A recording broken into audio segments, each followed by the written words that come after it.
Okay, hello everybody and welcome to Jumputi Heroes News. We kind of already covered a lot of this event because we got the data download early, so I thought what might be a good idea is to go through all the extra stuff that we didn't know as well as going through the kits. So it's kind of like a news slash batch review all in one, because I haven't done a batch review in a while. Have I done any in 2021? I don't think I have, but mainly because very busy in January. Now we're gonna try and put in a batch review alongside the regular news, and it's a big event. It is a big event. Recently, well, at least in the start of January, events have been quite on the smaller side. Events now, I would say, actually probably just going to be like that generally. I think they are going to, generally speaking, have slightly smaller sized events. Make the event length a bit smaller, maybe take out a couple of characters, and then you know, you can fit more events in over the course of the year, potentially. Give more different series a feature. I don't know if that's how it's going to go throughout the year. That might just be like the whole pre-anniversary thing. Bear in mind, we've had 2 milestone celebrations in the space of a couple of months. We had the 10 million around Christmas time, and then this is the 11 million. We're only mid-February, so I mean, we did say a while ago that they hit some milestones and they like didn't, you know, we didn't get any celebrations for them or anything like that. So I think we got a lot of downloads that they maybe hadn't accounted for just yet, and that may continue. I don't know. But I'm going to stop waffling. We're going to get into the news. So the 11 million download celebration. If you want to see this full news post, link is in the description, of course. This has the synopsis for the event, and we have the 2nd anniversary of Tower. This campaign has added a few interesting changes. Heroine's Tower boost this week, not that important. They've added all the legend summons that were available from random events throughout the year last year and the start of this year. Actually, are there any from the start of this year?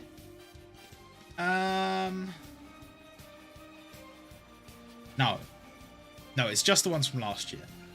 So the legend summons are going to be added to the store as random appearances, and I think they're going to do this every year. I think every year when the Tower anniversary comes around, they're going to add all the ones from the previous year. But that's good. If you missed out on any of those, that is good. There's a couple of good ones in there. So very nice of them. Very nice of them. We have our new commemorative Tower character. It is Athena. We've spoken about Athena already. Happy that she's being added. Interesting that she's like a unique type of character.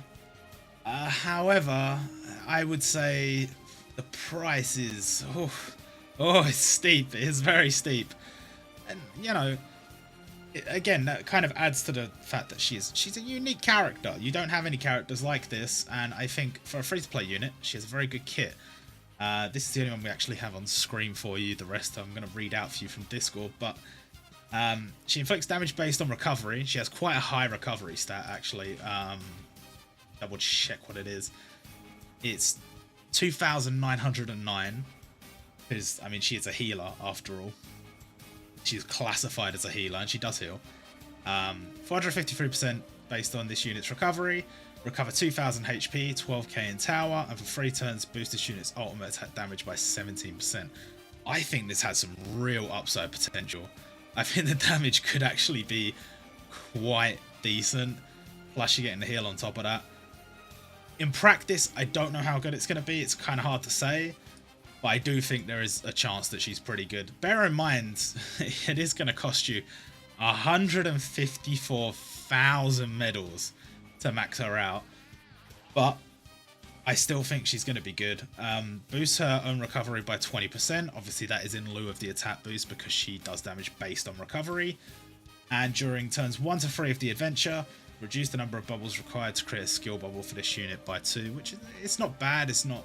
I would prefer like an immunity or something, or some kind of special bubble manipulation. I suppose bubble reduction's okay. And the buddy skill, excluding skill bubbles, burst the bottom 2 rows of the board. For 3 turns, boost the attack of yellow team members by 38%. This potentially Very nice. There are certain stages where you're going to end up with a lot of block bubbles at the bottom and stuff like that. She could be very useful for that. 9-turn cooldown's not too bad either. All in all, I think it's not a bad addition at all. It's not a bad addition at all. We have returning characters again. Now, I was wondering, is the addition of Athena going to mean that we're not going to get any more tower units until she goes away, which is in August? Or is the addition of Athena a sign that she is going to be in the store available for a long time? We're going to get these reprints until the 5th of April. So the final one's 5th of April. So it would actually be ending on following week, 12th. So from the 12th, might we get a new tower unit? That would be about when the 2nd or 3rd week of anniversary is. So maybe part 2 of the anniversary. Could we potentially be getting something? You know, you'll have Golden Week coming up. You'll have whatever they're doing for the 2nd anniversary of Tower. Potentially a chance we could get another tower unit here, because Athena has her own slot. She is separate from all of these characters that are being reprinted. So is that slot going to be saved for reprints, or are they going to put new characters in there and Athena will be next to them? I don't know, but this slot has been reprints pretty much the entirety of the year so far. So I'm just going to take Athena and be like, hey, you know, it's a new unit, and we'll see what happens from there. During the next season, this current season, and the following week after that, until the 28th. Yeah, so for the next 2 tower seasons, you get an additional 40 medals per day, per battle rather. 400 total per day if you do all 10 battles. Doesn't matter if you win or lose. That 400 is going to be times by 14, so it's actually not a lot. It's actually not doing much of a dent in Athena's price, but every little helps. Every little helps. And now these changes are permanent changes to Tower. We have official rivals, which are dev teams that have been made to help newer players. Teams that aren't probably filled with limiteds and stuff.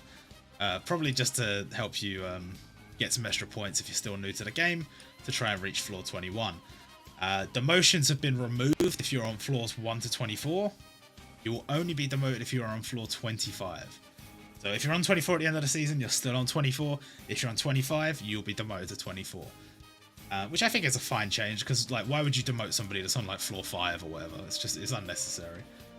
The daily missions have been revamped, which we will talk about a bit more later. And they have updated the rewards. You can get a fuckload of medals from Tower now, which is obviously incentivizing you trying harder. There wasn't really much incentive to play the game seriously before. You did get more rewards, but that was about it. But now, 9,000 medals. So if you want that Athena, you try hard, you get 9,000 medals if you reach the top spot. Assuming you could finish first a few seasons in a row, you'd be able to finish her in no time at all. For those wondering, I have 4 copies of her now, so she's skill level 9. She gets her additional abilities at skill level 10, but that's because once I finished the Legend Summons, I didn't finish like hardly any of the extra characters, and I've been playing since the launch of the game, so I had quite a few medals stockpiled, but there's still loads of tower characters where I have maybe 1 copy, haven't maxed them out, haven't whatever. I might have just barely had enough for 5 copies if I hadn't recently bought a couple more copies of somebody else. I can't remember who it was, but I saw I just needed like 4 copies. I don't know. Anyway, it doesn't matter. The point is, Athena is here, and a nice addition for the 2nd anniversary of Tower. Moving on to the 11 million downloads event. The login bonus gives us 1,100 rubies. We just got 1,100 rubies recently as a gift, a 5-day login bonus. It wasn't even really a login bonus, it went straight to the gift box. We also got rubies for logging in the countdown to this event for like the 3 days. So they've been giving out quite a few rubies, which I really appreciate. But bear in mind, this is a big warning. Number 1, this is a big event, And so, you know, they've got 2 limited gacha on. They're probably expecting people to pull for Toshiro, realistically. They're probably expecting people to pull for Yami. But also, this is one of probably the last major events before Annie. And when I say major events, I mean like a milestone, ensemble, big deal event before Annie. And Annie is releasing a Muso character, which we've only had one so far. And that one, when it released, rather controversially, cost 24,000 rubies to get a guaranteed copy of him. And that's Hashirama Senju. The consensus, pretty much across the board, was that he is a good character. There is no doubt that he has a very nice skill set. However, he is not worth 24,000 rubies. Not by a long shot. Whereas most limiteds, for example, Toshiro, you can make an argument for him being worth 9,000. Yami, maybe a bit less so, but you could make an argument for him being worth 9,000 or 8,250. But 24,000 is quite a lot. So a lot of people would agree that it's probably not worth it. There are pros and cons to his banner because there are also limiteds featured on his banner and stuff like that. But, you know, I don't really think those banners are worth it. Even last time, I took a lot of the rubies they gave us from that anniversary just to stockpile. And I still ended up doing a few multis on Hashirama just out of curiosity. I think I did like 2 rotations. And it's just a waste. Like, you could get a limited. You can get a limited with the 3 rubies they're giving you. There's no reason for you to go in. Unless it's a character you absolutely adore. I think those banners are also very good for re-rollers. But for me, I didn't really give a shit about Hashirama Senju, so I shouldn't have pulled.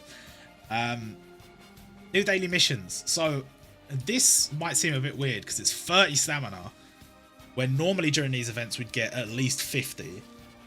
But the daily mission revamp, as I mentioned before, has added more stamina.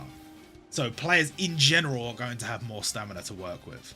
So that 30 stamina extra is all you're going to get this time around. And I mean, realistically, you probably only need that much during this event. I don't think the farming is going to be too bad towards the end of the event, so it should be fine. The call to battle missions. So these missions will give you a total of, how many did you get? 1, 2, 3, 4, 5, 6, 7, 8, 9, 10, 11, 12, 13. Yeah, that's right, 13. You'll get 13 of this item here, and you need 8 to get this choice ticket. And then you need 5 remaining to get a standard choice ticket afterwards. So they've done you quite nice here, because these missions are very, very easy. These missions are very easy. Normally you'd have to get characters to 99 luck. You'd have a lot more characters you'd have to be working with. No, these are very, very simple missions. They're all on the website, and I would expect that basically any player can do this. Beginner, veteran, whatever. So go out there and get your choice ticket, because this has got a load of cool units on it. Here's the ticket here. 20 characters, all 2020 characters, and very nice picks here. I thought it would have a specific pull up to a certain date, but it does look like they have done some picking and choosing. It doesn't go throughout the year. A lot of the end of the year stuff is not there, but there are a lot of good characters on there. So if you're missing any of them, might be a chance to pick some of them up. I think I am probably... Who am I going to go for? I pulled a few of these on my live stream. By the way, guys, I did a live stream of me doing all my ticket summons for the pool update. So that will be... I can link that in the description. I can link the VOD in the description. If not, just go to OCHD on YouTube and it should be there somewhere. I don't know how you get VODs up. I don't know. But there is a VOD of me doing a load of ticket summons. I would probably go for... Out of all of these, who do I actually want the most? Possibly Ray. Possibly Ray, I think. I don't have near either. I'd probably go for Ray if I'm honest. I think I've got a lot of the other ones I want from this list, so I'd probably go for Ray. And yes, as I have written here, it is recommended to save this ticket until the end of the event, because we are getting over 100 of these tickets. And these tickets also include a bunch of 2020 units on them, so you wouldn't want to pull a character on this ticket that you had already chosen from this ticket. So wait until you're done with these tickets and then choose the character from this ticket. Obviously you could make an argument, oh well, if you just save the choice ticket for however long, you might pull them from a standard gacha or whatever. That is true, but you know, this is a restricted pool. This one, we're getting loads of these tickets. I think it's just worth using up all these tickets and then choosing who you're going to choose from this gacha. The winner selection ticket gacha. This is interesting because there's actually a bit more to this than what is written on the news post. So we got one of these tickets if you participated in the winner's selection vote during the Feast of 1000. So if you participated in that, then you got this one free ticket that gets you a free multi. But there's actually another one you can get by taking part in a special website campaign. And there's a few different things with this website campaign. I'm going to put an image on the screen of the steps you have to take from in-game in order to take part in the minigame. It's a bubble popping minigame. So you can get some tickets from the website by clicking on a button on the website. There's like an orange button. I'll put that there. And then there's the minigame where there's free rewards. And those free rewards include a guaranteed limited from the winner selection. If you don't have any of the characters there, that is absolutely incredible. Those are 8 of the best units in the game, the most desirable units in the game.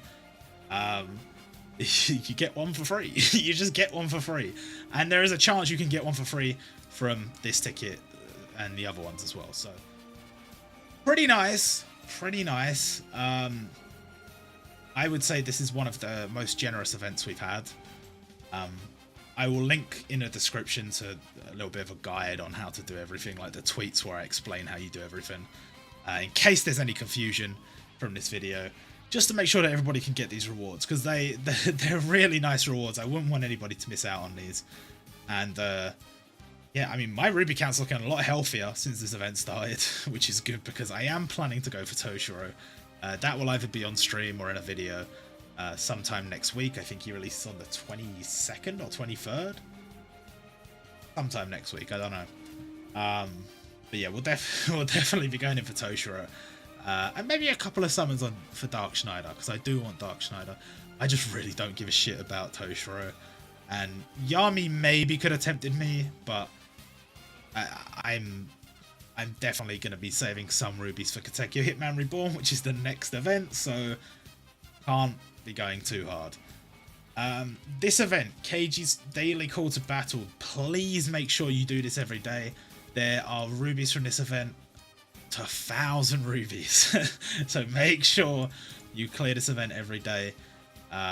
Very, very important event. Lots of rubies to be getting.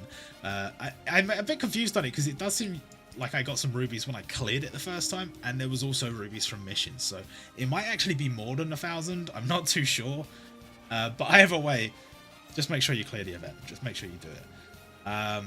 So the first farmable character we have is Prince of Sadis Okita Sogo, who is a Transcendent class character from Gintama. I've been farming this event. I've almost got him to max. I'm a bit disappointed in his sprite. I think I mentioned this before, because he does very clearly appear to be a like seasonal version of the original Okita Sogo sprite.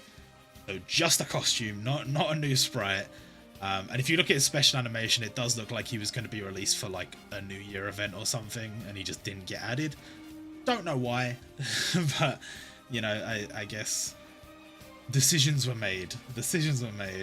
As far as the character, what the character does, let's get up his description. He's a DPS unit, obviously an event unit, and he inflicts 10k fixed damage to all enemies, and for 2 turns boosts the ultimate attack damage of yellow team members by 12%.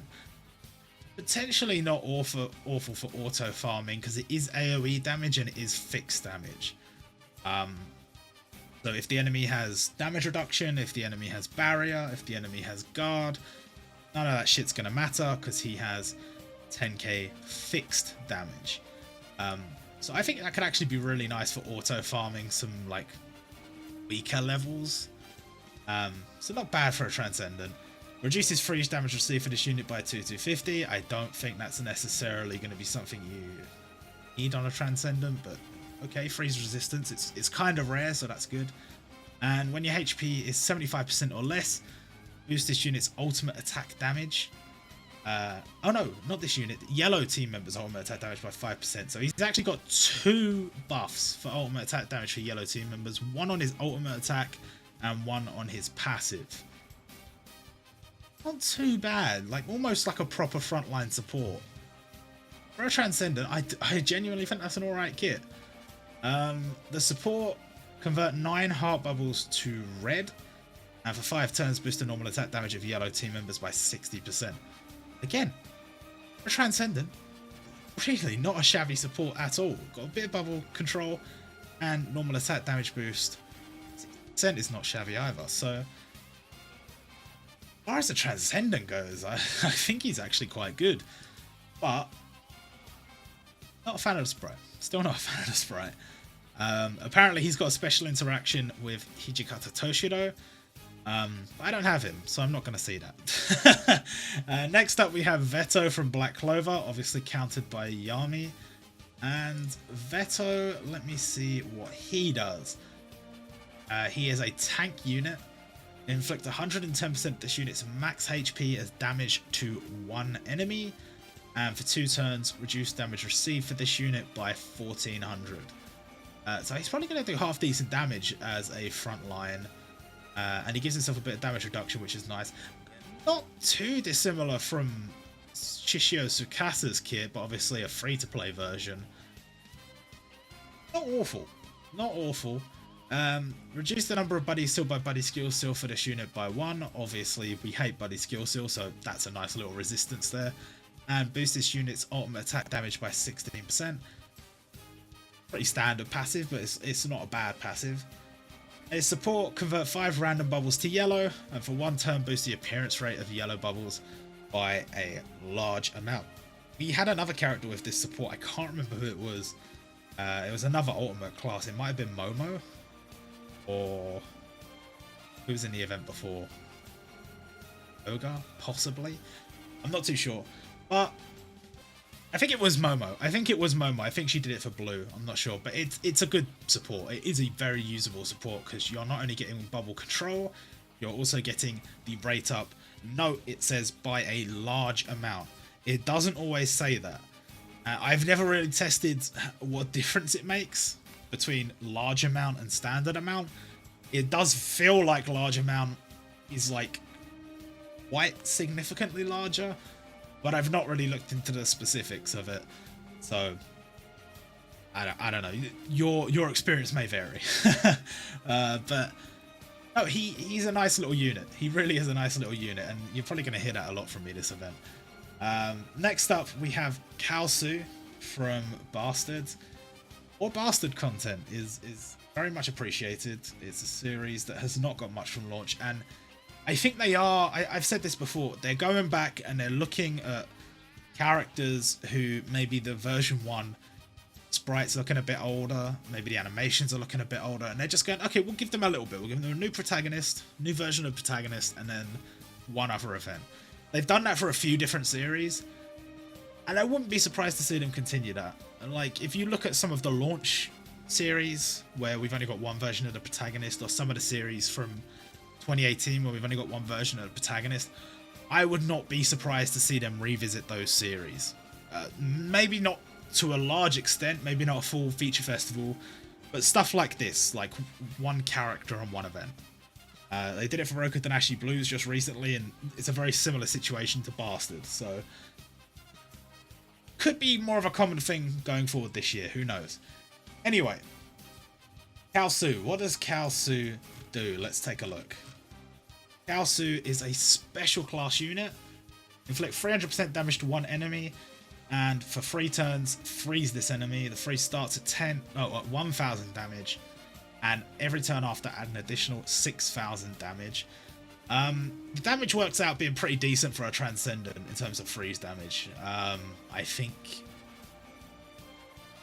pretty usable. Pretty usable for a Transcendent as a freeze damage. If you don't have many freeze units as well, freeze, much like fixed damage, is a good way to get past difficult enemies who are putting up barriers and such. And also it's a way of laying damage onto a character without having to constantly be firing off specials or whatever. You hit them with the debuff, the damage sinks in over time. I do like damage over time units, and I think Kalsu, as far as a Transcendent goes, not bad. The passive is reduce burn damage for this unit by 250, so kind of similar to Okita Sogo. It's a bit of a niche reduction. It's a bit niche, so it's nice to have, but it's not necessarily necessary for this unit. Transcendent class units, you're probably not going to be running that often against like difficult ultimate classes or catastrophes that do elemental damage, but nice to have nonetheless. It's nice to have nonetheless. And boost this unit's attack by 15%, pretty standard, but still, it's some kind of reduction, some kind of resistance, some kind of immunity, plus a buff. This event has had a lot more characters that have been within that scope, and I think it's a good scope to be within.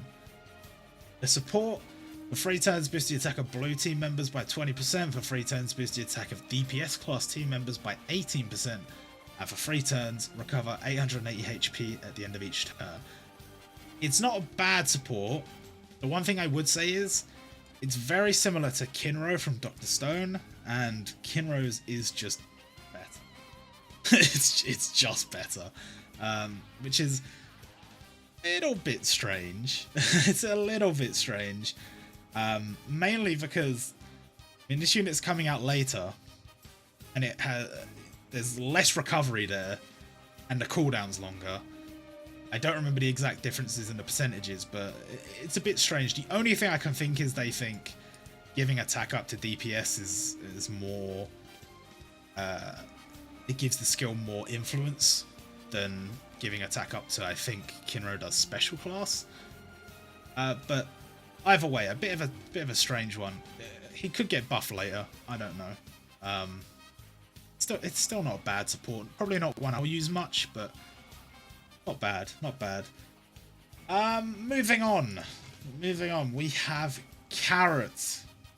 Who said you could eat my carrots? I'm happy to see her added, because like I said, she was added on tier 1, and I was like, yo, the sprite looks really good, I like Carrot as a character, this is awesome. Don't know why she was added in this event. I don't know why One Piece is featured in, like, how many events this year? 3 out of 5, I think? 3 out of 5 events this year have included a One Piece character. And 2 out of 5 have included a limited One Piece character. Don't really get it. And we've also got a load of new One Piece stuff on tier 1 too. It's some strange decisions here. But regardless, we do have Carrot from One Piece. And happy? I guess I'm happy. I don't know. She's a special class unit. And she is a shock unit. Inflict 300% damage to one enemy. Then for 3 turns, inflict 5k shock per turn to the target. And when the target is shocked, inflict additional damage equal to the number of bubbles popped by this unit during the turn times 250. And with her passive, she reduces poison damage. Poison damage we don't see that much, but okay. And boosts this unit's attack by 15%. The poison damage reduced by 250. I think it's a good front line. I think she'll be able to do some quite decent damage with the shock. I, generally speaking, do not like shock and cyclone as much as I like burn and freeze. Burn and freeze just better for me. Because you have to try a lot harder to get the high damage totals out of shock. You can get higher damage totals out of shock and cyclone. Higher even than burn or freeze, but you gotta really work for it. You gotta set up bubbles like crazy in order to get the best out of it. It's kind of the same issue I have with reversal. Like, Giorno could do a fuckload of damage, but the effort I have to put in to get him to do that fuckload of damage. It doesn't really feel worth it when I can have other units that can do less damage, yes, but way less effort, way less setting up, way less reliance on RNG. I don't know. I don't know. But the bonus thing that Kara has is she inflicts shock as a support. 10k shock damage that goes up by 1k per bubble popped. So I think that's mainly what she's here for. 7-turn cooldown, 3 turns of shock. I think that's not too bad. Also, if you're wondering, if you've looked at some of the characters in game, sometimes it says 2 and sometimes it says 3, and what it says on the database doesn't match up exactly. I would say I kind of have to blame the devs on this one because it's so stupid. So stupid. When you inflict shock with your ultimate attack, there's 2 turns, but it lasts 3 because you get shocked on the turn you get hit, and then the turn after that, and then the turn after that. That is 3 turns. On support, it says 3 turns.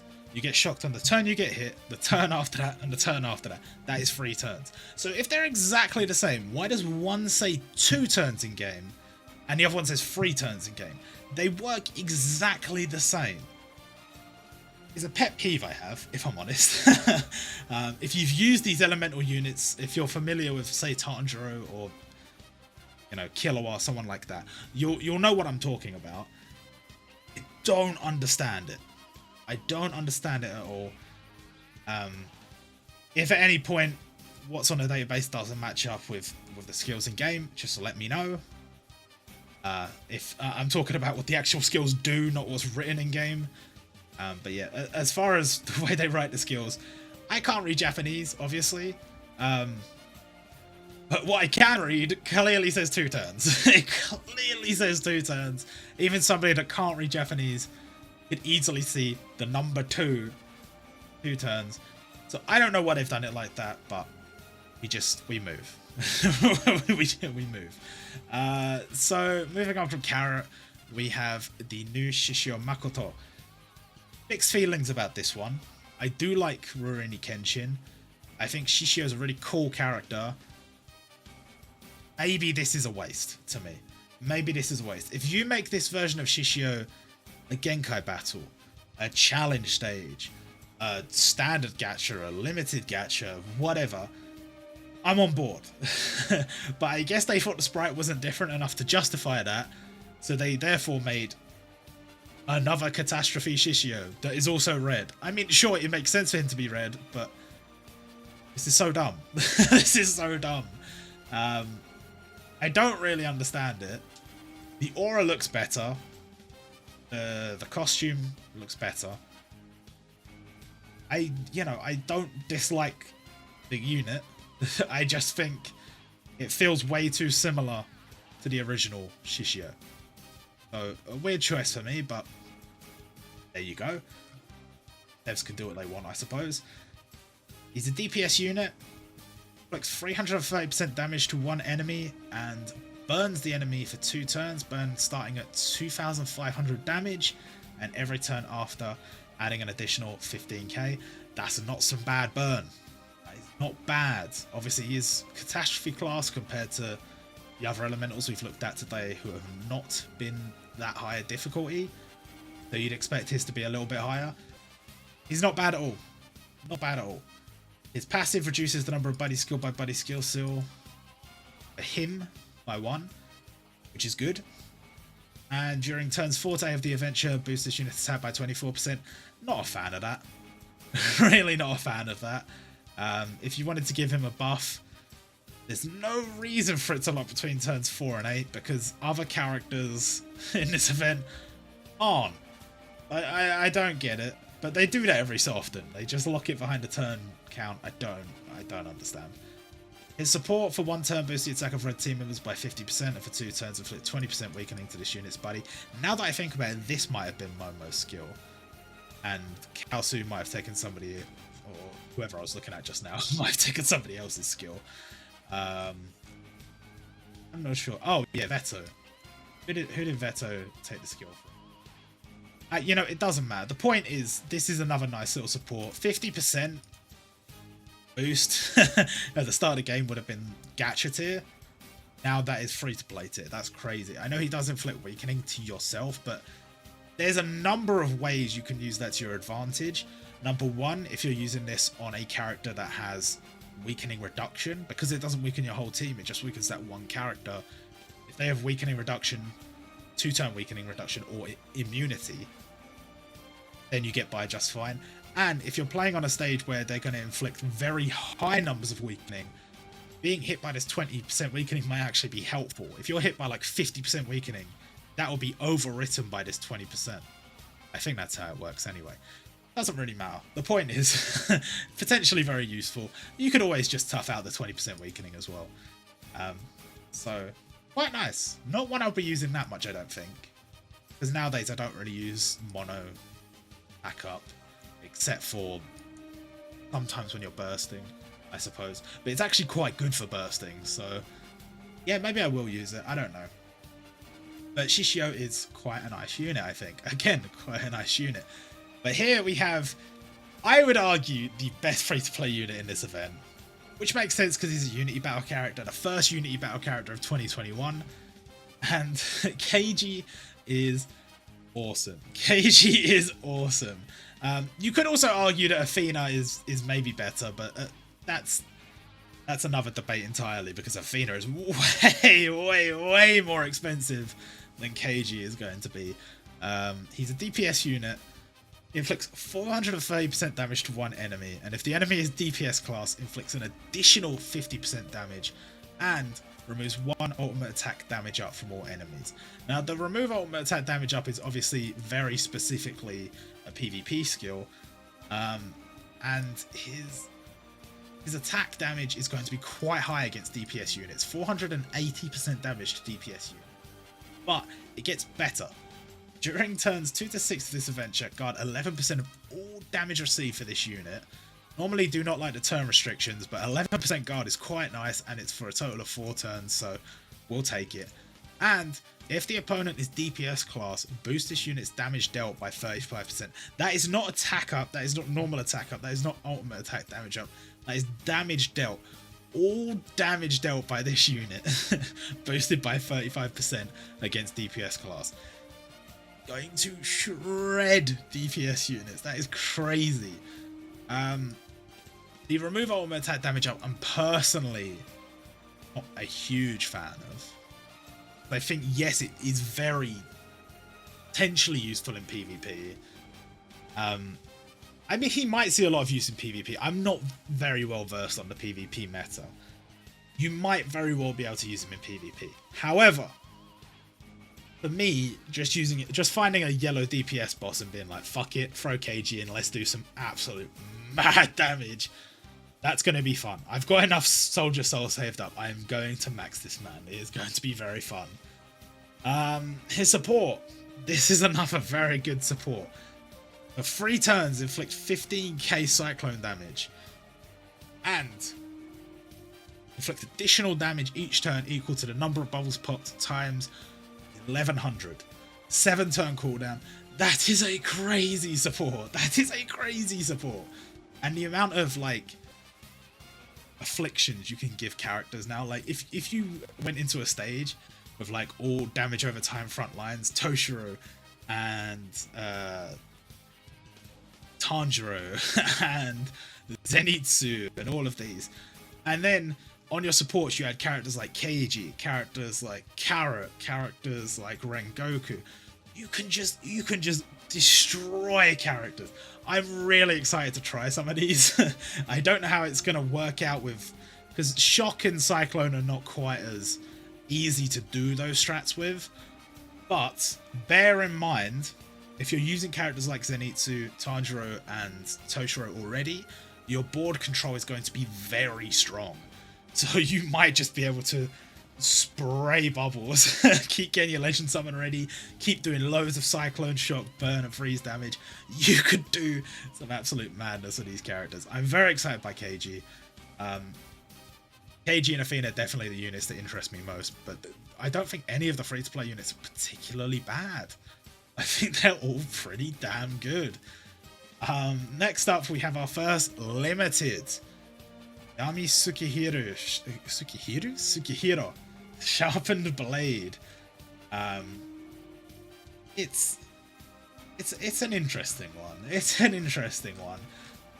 Because it does seem to have divided opinion a little bit. He's a tank, which means he has an insane amount of HP. And he doesn't inflict HP based damage, which is a problem. But still, 527% damage to one enemy that ignores damage reduction is still a lot of damage, and an additional 40% if the enemy has damage reduction. So 567% damage. It's a lot. It is a lot. Reduce the number of turns of curse for this unit by 3. Sadly, his recovery stat is not that great, so you're not really going to be able to make as much use of that as you might want to. But still, okay. Still 3 turn curse reduction. It's okay. Boost this unit's attack by 22%. Unconditional, very nice. And randomly convert a total of 4 red, blue, yellow, and heart bubbles to green. So that's the same as Muzan, just for green. Nice front line, to be fair. It's not one that lights my world on fire, if I'm honest. But it's still quite nice. His support, excluding skill bubbles and block bubbles, convert the bottom row to rainbow. Recover 10,600 HP. And for 2 turns, boost the ultimate attack damage of green and blue team members by 60%. A very solid support. The thing that lets it down for me is that he doesn't convert block bubbles. If he converted block, that would be a nice addition. Converting the bottom row to rainbow, it's kind of a weird manipulation, but bear in mind you're also getting heal. You're also getting ultimate attack damage boost for 2 different types. It's okay.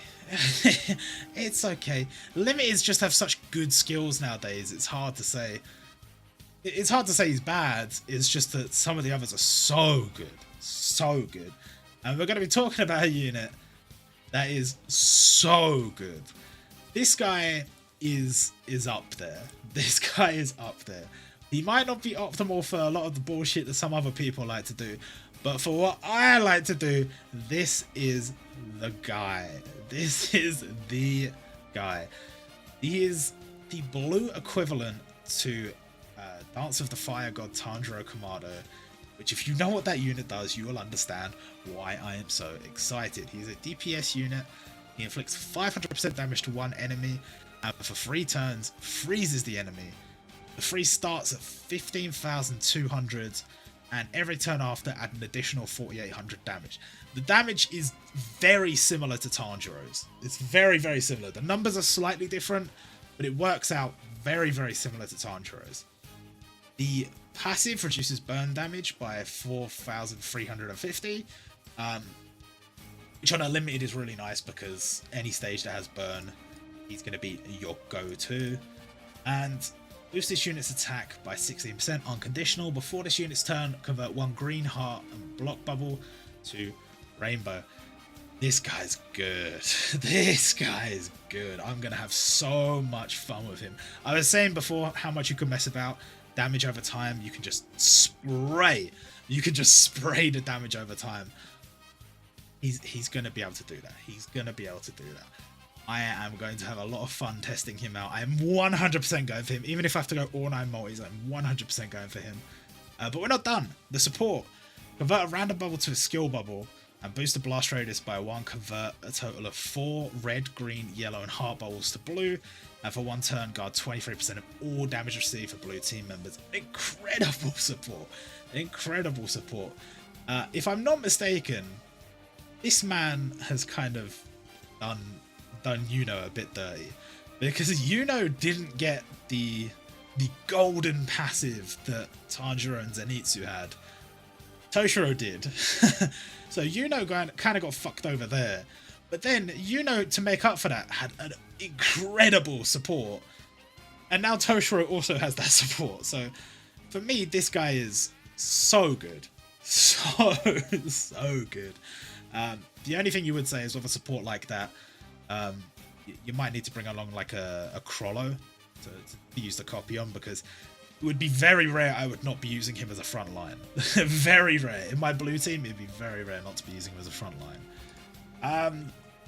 Moving on to the standard gacha, the new heroes gacha, we have Dark Schneider, Wizard King Dark Schneider, and we have Shinsengumi Demon Vice Commander Hijikata Toshiro. So let's talk about Dash first. Find his skills. Where are they written? Here we go. He's a DPS unit, inflicts 452% damage that ignores guard to one enemy. If the enemy has guard, inflict an additional 75% damage. Damage is pretty good for a standard gacha unit. I mean, these kind of skills are pretty much run-of-the-mill so far this year. Inflict damage that ignores guard, then inflict additional damage to guard. Inflict damage that ignores damage reduction, inflict additional damage to damage reduction. Pretty standard. His passive reduces freeze, which, again, like I said, not a bad little thing to throw on a standard gacha unit. Oh, it's nice. It's nice. 4,710. Nice, it's nice. Boost this unit's ultimate attack damage by 21%. Unconditional. That's really nice. That's really nice. I think as far as the standard gacha unit goes, it's not a bad kit at all. The support boosts the base damage of 2 skill bubbles by 53%. Excluding skill bubbles, convert the entire center column to rainbow and negate the 1 strongest ultimate attack damage boost on all enemies. Not a bad little support. Basically the equivalent of Aigyo and Jackie, just ultimate attack damage instead of attack damage boost, or the removal of such. So it's quite nice. It's quite nice. I'm not a big fan of PvP centric skills. Like I said before on Keiji, that's probably the one thing that stood out to me as something I didn't care about. But these skills are there for a reason, to be used in PvP, and you're going to want a load of PvP medals, so you might need to start picking up characters that have these skills. As for Hijikata Toshiro, a balanced class unit, he inflicts 452% damage to one enemy, removes 1 bomb from this unit, and for 2 turns boosts the ultimate attack damage of this unit by 28%. It's okay. How many times have you seen bomb in the last, I don't know, year? How many times have you seen bomb? Because I haven't really seen it that much. So unless we're about to get a limited, like a yellow limited that gives bombs on ultimate attack, which could happen, I don't see him seeing much use in PvP. I don't see him seeing much use in PvE. I don't see him seeing much use, if I'm honest. His passive reduced the number of turns of curse for this unit by 2 and boost this unit's ultimate attack damage by 21%. It's okay. Curse reduction. His recovery stats better than Yami, so that's good. Ultimate attack damage unconditional. That's good. It's okay. The support, convert a random bubble to a skill bubble with 117% base damage. Convert 3 red and blue bubbles to green and negate the 1 weakest attack boost on all enemies. You've got a skill bubble, it's got boosted damage, you've got some bubble conversion, that part's good. Negating the weakest attack boost on all enemies is okay, I guess. Really something I'm that interested in, but I'm sure it could see some use, especially in the era of characters that do double attack boosts and stuff like that. It's okay. For standard gacha units, I don't think there's any bad units in this batch at all. I don't think there's any bad units. But maybe some just not for me. We've got the winner selection gacha. If you're new to the game where you don't have any of these units, it would not be a bad idea to summon on this. On the 7th multi, you're guaranteed one of these units. This is 8 of the best units in the game. There are other amazing units that are not included on this, obviously. But these 8 are very, very good. So it's not bad. It's not bad. The only thing I would say is I'm always a little bit like, you get 1 of 8, whereas if you went on like Toshiro's banner, you do 9 multis, it's 2 extra, but you get him guaranteed, and it's kind of like, say you wanted Tanjiro, and you ended up getting somebody else, like maybe, well, even Rengoku. Like, it's not as good. It's not as good as just getting the unit you want, you know? But you could still have a good time on this banner. Potentially, if you get lucky on the way up to the 7th multi, you could pull another limited. So who knows? It's up to you. That one's really up to you. The Battle Ready Gacha, I think I talked about these before. I don't think this is a particularly Helen gacha for me to pull on. Some very good units, 2020 units, 2021 units, but same with this one. As much as the units are good, rubies are earmarked for elsewhere during this event. I will say that this banner in particular has Ukyo on it, and Ukyo is the kind of Tanjiro killer. So if you're having trouble with Tanjiro, it might be worth throwing like a 500 at this banner. But the rest is up to you. The rest is up to you. Carrot boost gacha, don't pull on this, please. I beg you. I beg you. You got two 2020 units and two like 2018 or 2019 units. It's not worth it. It's not. If you don't have any of these characters, just farm carrots like no boost. The sale packs. There's quite a few sale packs. I'm gonna go through. I'm just gonna say which ones I think are worth it and which ones aren't. For me, this one is not worth it. For me, this one is not worth it. This one is worth it. This one is 50-50. I'm not going to buy it, but if you're short on rubies, it's definitely a nice little upgrade on the 1020 ruby pack. 50-50. For me, this pack's not worth it either. So, up to you, obviously, up to you. It depends on what you're interested in for your account. You might be desperate to get one of these characters that's a bit difficult to get at the moment. All the characters on this choice stick are in the standard pool, so for me, that's not worth it. Ultimate scrolls do not incentivize me to pull, so to buy packs rather, so that's not worth it. This one, I mean, jewels are nice, don't get me wrong, but not worth it. It's not worth it. Special campaigns, updates, and returning events. Make sure to do these. You get loads of rewards from doing these. They won't be in the standard events tab. They're in the second events tab. So make sure to go and do these. By the time this video goes up, Shin's going to be basically over. But just like even if you miss him, just don't miss Seto Kaiba. Don't miss Orochimaru.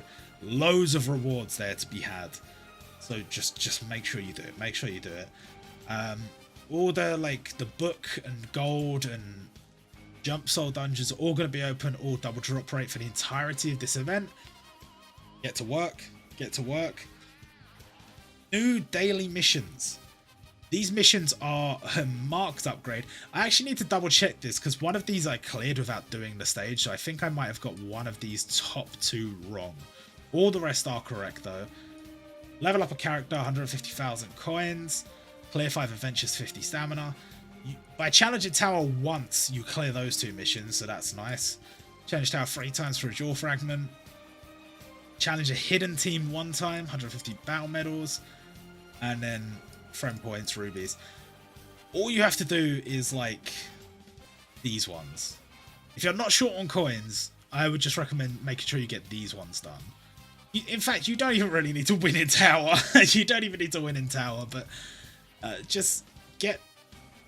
You see, 1, 2, 3.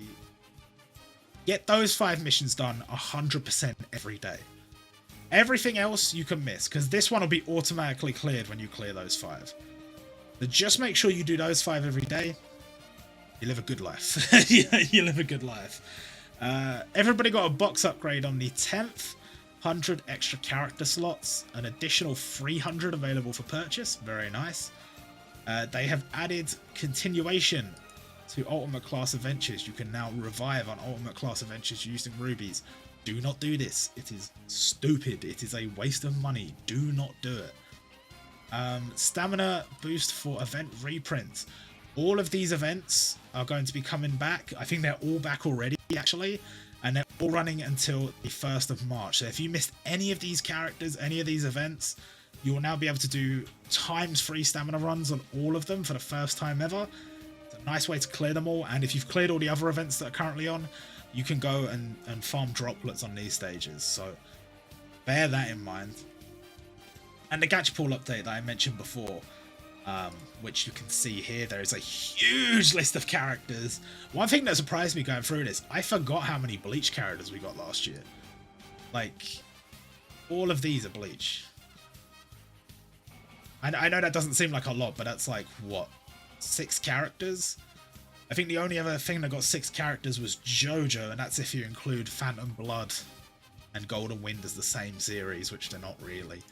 So, kind of cool. Oh, and Kimetsu no Yaiba. But Kimetsu no Yaiba is a myth. It's mythical. Like last year was just too much. It was too much.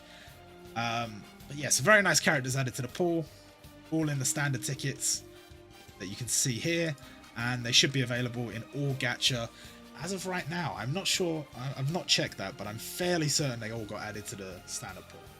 But regardless, tons of stuff going on. This is an absolutely fantastic event. I love this event. We've got loads of goodies. We've got a bit of love for a slightly more niche series. We've got one of my favourite limiteds being added to the game. He's top tier for me. And I don't know, just a little bit different. It's a little bit different from some of the other events we've had. I'm not saying it's like a world changer, but it feels nice to be getting all these rewards, and it's as if they know. It's as if they're like, look, people are going to complain about the Musos and stuff when they come out. Let's just start giving them rubies now. let's just get them started now. And well, it's working. I'm excited. I think, how many have I got left? I've got 12.792k rubies. So I feel like should well be within my grasp to get Toshiro and do some damage on the Katekyo Hitman Reborn event. I'll probably be broke by the time Annie rolls around. And we've also got the Promised Neverland coming up after Katekyo Hitman Reborn prior to Annie. So that is also going to be a little bit tricky for me. If they release a limited Emma, that's going to be very, very tricky for me. I dare say they will. And yes, I've just checked, like, all the characters from 2020, all the standard heroes are in the standard gacha pool. So, thank you all for watching. Hope you guys enjoyed. And yes, more content later. I will see you guys later. We're going to do summons, like I said, on Toshiro next week. I don't know if that's going to be stream or video or what, I don't know. But I will see you all next time.